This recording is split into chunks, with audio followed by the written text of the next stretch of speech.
అదే RTV app వార్తల్ని క్షణాల్లో చదివే అవకాశం ఉంటుంది. ఒక న్యూస్ పేపర్, ఒక టెలివిజన్ ఛానల్ మీ చేతుల్లో ఎప్పుడూ ఉంటాయి. మల్లికార్జునరావు, మాది నెల్లూరు జిల్లా బుచ్చిరెడ్డిపాలెం గ్రామము.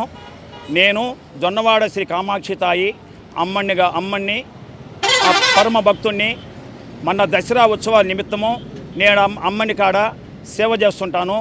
ఆ నవరాత్రి పూజలప్పుడు ఆలయ యువ శ్రీనివాసరెడ్డి గారు ఆలయ నిబంధనల విరుద్ధంగా, హిందూ సాంప్రదాయాల విరుద్ధంగా ప్రవర్తించి కొన్ని కఠినమైన నిర్ణయాలు తీసుకుంటే ఆ నిర్ణయాల మీద నేను కంప్లైంట్ ఇచ్చినాను ఎండోమెంట్ డిపార్ట్మెంట్కి.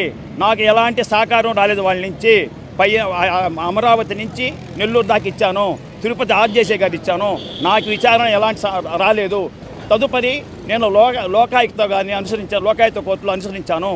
వాళ్ళు విచారణకి జరిపి పంపించమని ఇచ్చారు. ఆ రోజు విచారణలో పెంచలకాని ఈవో శ్రీనివాసరెడ్డి గారు ఆయన ఎన్నో అవినీతి కేసులు ఉన్నారని ప్రెస్ వాళ్ళు కూడా అన్నారు. లోకాయుక్తలో కేసులు ఉన్నట్టు నాకు తెలిసింది.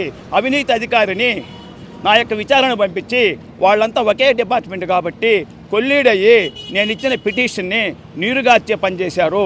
దాని మీద మళ్ళీ లోకాయుక్త గారు కూడా మళ్ళీ పిటిషన్ ఇచ్చాను. ఆ నిమిత్తం మళ్ళా ఈరోజు 28 ఈరోజు వాయిదా నిమిత్తం కర్నూలుకు వచ్చినాను. ఇక్కడ వచ్చినప్పుడు జడ్జి గారికి మళ్ళీ పిటిషన్ ఇచ్చాను. ఆ దసరా ఉత్సవాలప్పుడు నన్ను అన్నదానంలో ఉంటే నన్ను, నా కొడుకుని, ఇంక నలుగురు మా స్నేహితుల్ని చొక్కా పట్టుకొని యువా గారు స్వయాన యువా గారు వచ్చి ఒక్క మాట అడగకుండా, మమ్మల్ని ఏం అడగకుండా అన్నదానం లోపల ఉన్న మమ్మల్ని చొక్కా పట్టుకొని బయటికి లాగినాడు. మమ్మల్ని లాగి అతని మనుషుల్ని సుమారు 10 నుంచి 20 మంది మనుషుల్ని మా సమక్షంలో లోపల తీసుకొని ఇచ్చినాడు.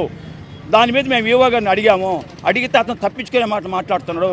నేను దీక్షలో ఉన్నాను స్వామి, నేను ప్రమాణికం చేస్తాను, మీరు ప్రమాణికం చేస్తారా, రండి. అమ్మని రోడ్డు మీద లాగేది నాకు ఇష్టం లేదు, ఏమి లేవు. ఆయన ఎవరు నాకు తెలియదు, నేను ఎవరు ఆయన తెలియదు. నేను దర్శనాలు 2 రోజులు ఆపిన దానికి ఒక భక్తుడిగా దర్శనాలు ఆపారు స్వామి, ఆపకూడదు, ఫస్ట్ నుంచి తరతరా నుంచి వస్తుండయి. ఆ దర్శనాలు అడిగిన దానికి కడుపులో పెట్టుకొని నా మీద కచ్చి కట్టినాడు. దాని మీద నేను కంప్లైంట్ ఇచ్చినాను. అందువల్ల పవన్ కళ్యాణ్ గారు, మీరంటే మా చాలా గౌరవం ఉంది, సనాతన ధర్మం కోసం మీరు పాకులాడుతున్నారు. ఇలాంటి ఈవో చాలా చట్ట వ్యతిరేక పనులు చేస్తున్నాడు. నా దగ్గర దీనికి సంబంధించి వివరాలు అన్నీ మొత్తం నా దగ్గర ఉంది.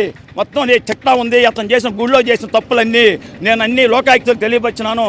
అలాగే లోకేష్ గారు, మీరు కూడా అతని మీద చర్యలు తీసుకోవాలని నేను కోరుతున్నాను. అతను చాలా తప్పులు చేస్తున్నాడు. అతను హిందువుల ముసుగులో ఉండే అన్యమతస్థుడు. దానికి సంబంధించిన నా దగ్గర కొన్ని రికార్డులు ఉన్నాయి. నేను త్వరలో బయట పెడతాను. త్వరలో నిరాహార దీక్ష గుడి ముందు 1000 మందితో చేస్తాను. నాకు అన్యాయం జరిగింది, నా మనోభావం దెబ్బతీశారు. నేను డ్రెస్ కోడ్లో ఉంటే, అమ్మని దీక్షలో ఉంటే నన్ను చక్కబట్టుకొని నన్ను, నా బిడ్డల్ని, నా స్నేహితులు లాగారు. కాబట్టి అతని మీద చర్యలు తీసుకోవాల్సిందిగా మరీ కోరుకుంటాం. మరిన్ని వీడియోస్ కోసం ఛానల్ సబ్స్క్రైబ్ చేయండి. లేటెస్ట్ అప్డేట్స్ కోసం వాట్సాప్ ఛానల్ ఫాలో చేయండి. అండ్ లింక్ డిస్క్రిప్షన్ లో ఉంది.